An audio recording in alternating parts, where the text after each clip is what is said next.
Ici, vous avez donc le site qui est vu initialement. Vous avez la route qui part de Franceville pour Mwanda et le site, en fait. Vous voyez comment c'est à la base. C'est la forêt, c'est implanté ici. Et donc, les études vont se faire pour vérifier la nature du sol et la capacité d'accueillir les bâtiments. D'accord? C'est important de partir de là. Si on part de là, on comprend les coûts derrière. Ça veut dire que pour aller sur ce site-là, il y a des études en amont. Ensuite, il faut construire les routes d'accès. Ensuite, il faut faire les terrassements. Ensuite, il faut construire les maisons. Pour construire des maisons, il faut donc des ressources humaines, certes, donc des entreprises, il faut payer la prestation.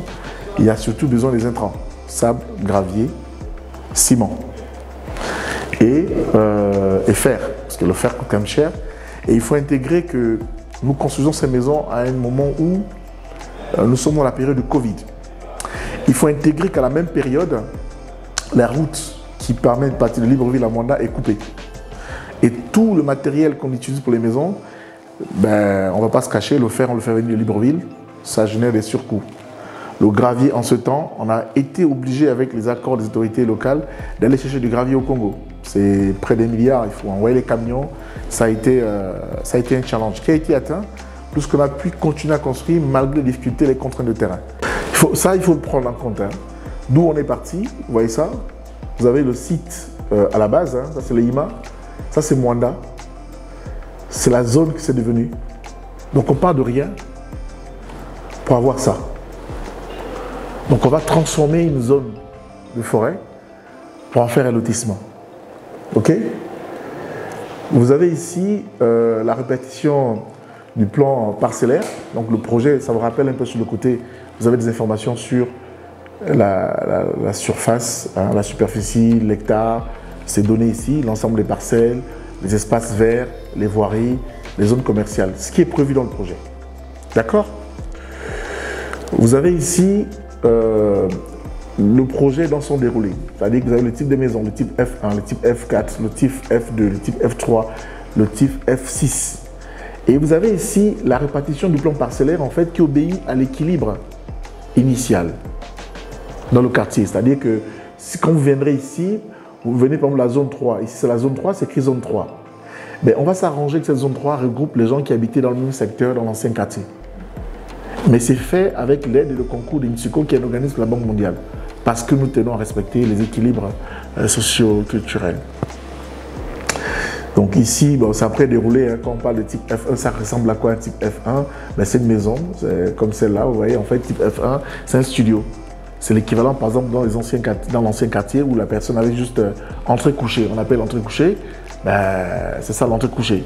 Donc du coup, en contrepartie de l'entrée-couchée, vous avez ça. C'est-à-dire un salon, une cuisine, une terrasse, une salle de bain, un couloir, un porche. Donc c'est ça.